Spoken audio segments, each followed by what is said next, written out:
কৃষ্ণ শংকৰ গুৰু হৰি হে ৰাম।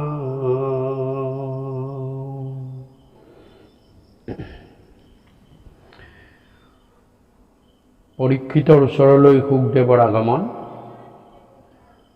দুলৰি হে ৰাম হিমতে তৈত আচন্ত নৃপতি ঋষি সমন্বিতে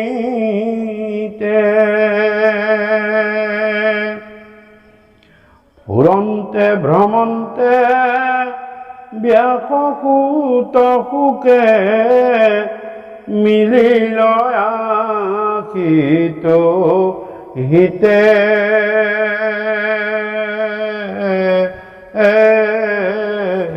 সদায়ে সুৰস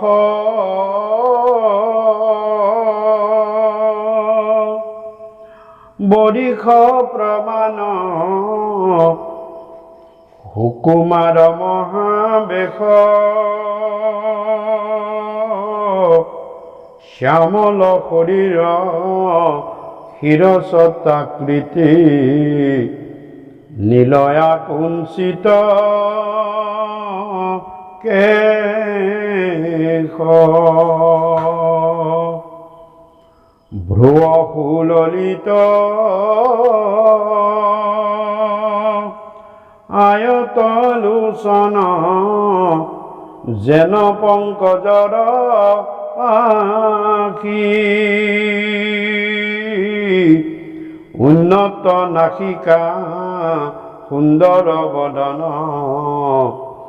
দশন ইষত হাসি।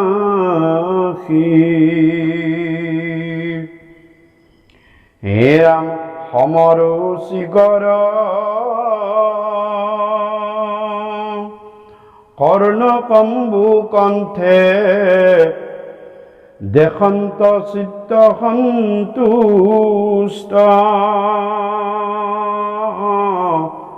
অজানুলম্বিত বাহুবক্ষস্থল বহল পৰম পুষ্ট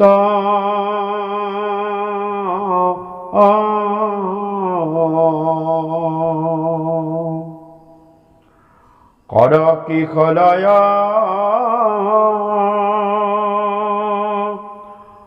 সুদীৰ্ঘ সুদৃঢ় বৰ্তুলয় আঙ্গুলি পান্তি দেখন্তে সন্তোষ তাতে কৰে কাতি নখ চন্দ্ৰচয় কান্তি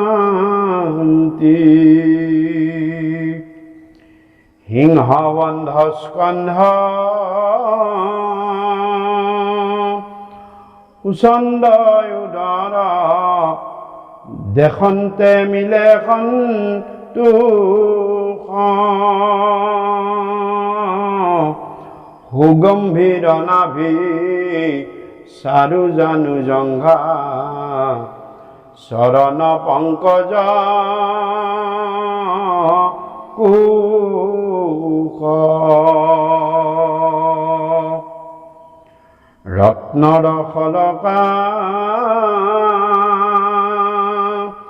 সদৃশ আঙ্গুলি নখৰ জ্যোতিও জ্বলা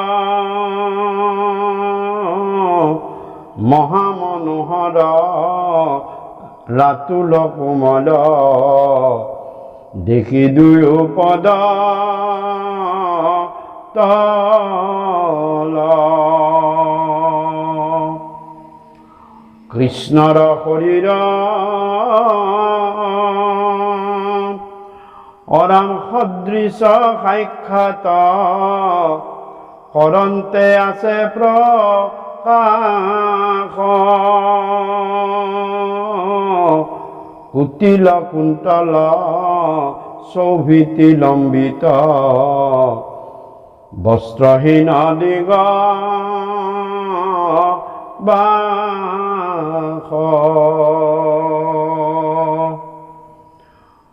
অত্যন্ত উত্তম অঙ্গল ঐনক নুজুৰে কুটিম দনে হাসিত বদন দেখি মোহ হুই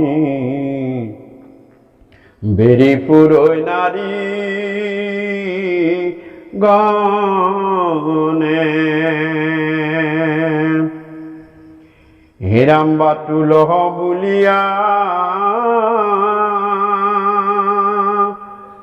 সৱাল সকলে নচাৰে শুকৰ কোলা মহাঋষিগণে শুকক চিনিয়া কৰিলন্ত হৰি ৰোল যেতিয়া মুনিসমূহৰ পৰা ৰজাই এটা মনপুত সিদ্ধান্ত বা এটা পন্থ নেপালে ৰজাৰ বহুত চিন্তিত হ'ল। খুব কম সময়ৰ ভিতৰত তেওঁ এই ভৱ সংসাৰ তৰণৰ উপায় বিচাৰিছিল, কিন্তু তেওঁলোকে দিব নোৱাৰাত ৰজাই চিন্তান্বিত হৈ বহি পৰিছিল। আৰু ঠিক সেই সময়তেই ভ্ৰমন্তে ফুৰন্তে ইফালে সিফালে অহা যোৱা কৰি থাকোঁতেই, অৰ্থাৎ ক'ব গ'লে ভগৱন্তৰ কৃপাত, ভগৱন্তৰ আদেশত সেই ঠাইত ব্যাসসুত শুক মহামুনি আহি উপস্থিত হ'ল। শুক মহামুনিৰ সুন্দৰ ৰূপৰ বৰ্ণনা ভাগৱতে কৰিছে আৰু তেওঁৰ বয়সো দিছে সদায়ে ষোড়শ বৰিষ প্ৰমাণ। সদায়ে 16 বছৰীয়া এটা কৈশোৰ আৰু যুৱকালৰ ঠিক সন্ধিক্ষণ, ঠিক সেনেকুৱা এটা সুকুমাৰ সুবেশ, শ্যামল শৰীৰ, নীলবৰণীয়া আৰু শ্যামবৰণীয়া যিটো হয়, আৰু শিৰো সত্তাকৃতিৰ নীল আকুঞ্চিত কেশ, তেওঁৰ আকুঞ্চিত কেশ, চুলিবিলাক। এই কথা ভাগৱতৰ যি মূৰ্তি বৰ্ণন আছে পোনপ্ৰথমে তাতো উল্লেখ আছে, তমাল সদৃশ বৰ্ণ শ্যাম কলেবৰ। গতিকে তমাল মানে হৈছে নীল বৰণৰ তালগছ। সেই নীল বৰণৰ তালগছৰ নিচিনা মানে শুকৰ সুন্দৰ চেহেৰাৰ বৰণ, ভ্ৰুৱ সুললিত, চকুৰ ভুৰবিলাকো দেখিবলৈ অতি ধুনীয়া, আয়ত লোচন, তেওঁৰ সুন্দৰ চকুজুৰি যেন পদুমৰ এপাহিহে, আৰু নাসিকা উন্নত, একেবাৰে নাক ক'ব গ'লে জোঙা, সুন্দৰ বদন দেখিবলৈ, সুন্দৰ মুখখন দেখিলেই মন প্ৰাণ ভৰি যায়। দশন ইখত হাসি অজানুলম্বিত বাহুবক্ষস্থল, বহল আৰু পুষ্ট এটা শৰীৰ, আৰু কিশলয় অৰ্থাৎ গছৰ কোমল পাতবিলাকৰ নিচিনা তেওঁৰ আঙ্গুলিবিলাক, আৰু তেওঁৰ যি কৰো একেবাৰে হাতীৰ শুৰৰ লেখীয়া। এনেদৰে সুন্দৰ বৰ্ণনা ভাগৱতে শুক মহামুনিৰ কৰিছে। আৰু এটা কথাই ইয়াত বৰ্ণনা বিশেষকৈ সকলোখিনিকে সামৰিছে, সেইটো হৈছে কৃষ্ণৰ শৰীৰ সদৃশ সাক্ষাৎ। কৰন্তে আছে প্ৰকাশ, তেওঁৰ শৰীৰটো কৃষ্ণৰ শৰীৰৰ নিচিনা একেই, সদৃশ, ভগৱন্ত ঈশ্বৰ পুৰুষৰ দৰে একেই। আৰু যিহেতু তেওঁ বৈকুণ্ঠৰ পৰম শাস্ত্ৰ ভাগৱত তেওঁ লৈ আহিছে, গতিকে তেওঁৰো আকৃতি ইতিমধ্যে ভগৱানৰ নিচিনাই হৈ গৈছে।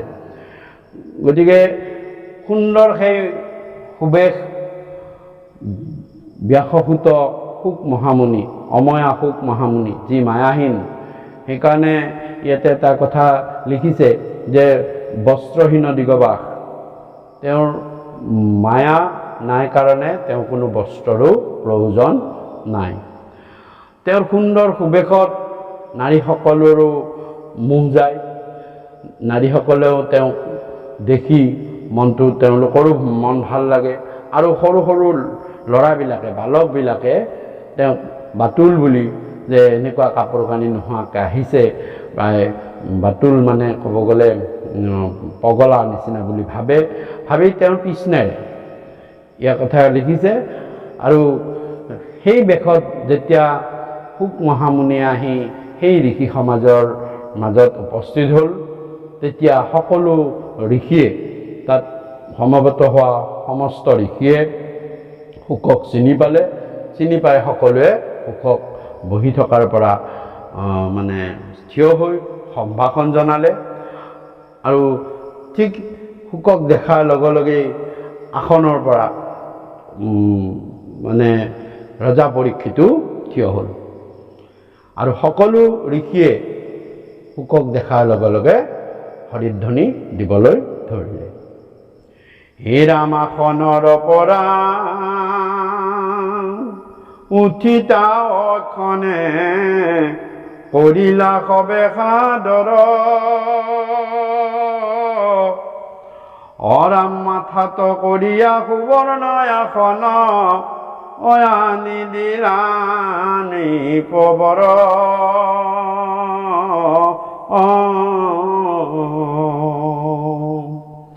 স্ত্ৰী শিশু সবে এৰি আন্তৰিলা, দেখি দেহে নয়ন ভূত,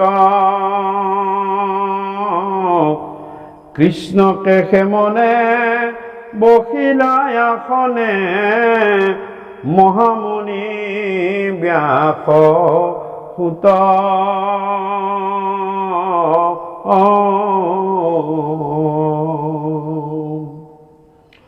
সুবৰ্ণ ভিংগাৰে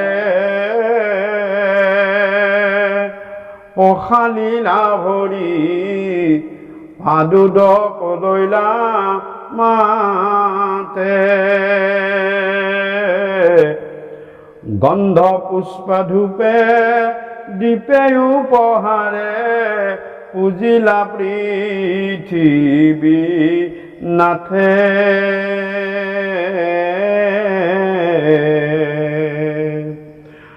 ৰজা পৰীক্ষিতে শুক মহামুনি অহা দেখি ধৰ্মকৈ নিজৰ বহি থকা আসনৰ পৰা থিয় হ'ল। আৰু শুক মহামুনিক বহিবৰ কাৰণে সুবৰ্ণৰ আসন মাথাত কৰি আনি শুকক পাৰি দিলে। আৰু শুক মহামুনি তাত ভগৱানক চিন্তি কৃষ্ণৰ নাম স্মৰণ কৰি তাত বহি পৰিলে।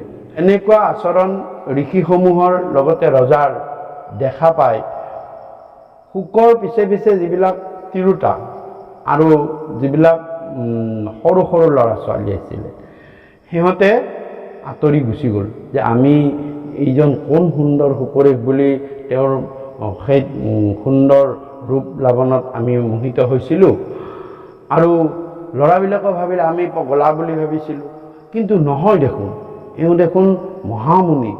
সমস্ত ঋষিমুনিসকলে, স্বয়ং ৰজা পৰীক্ষিতেও এনেকুৱাকৈ তেওঁক আদৰে সম্ভাষণ জনাই নি আসনে বহাই সেৱা পূজা কৰিব ধৰিছে। গতিকে এওঁ আমি ভবা সেনেকুৱা কোনো নহয়, যে এওঁ মহা কোনোবা পুৰুষ, এওঁ মহামুনি কোনোবা, এই বুলি ভাবি তেওঁলোকে তাৰ পৰা আঁতৰি গ'ল।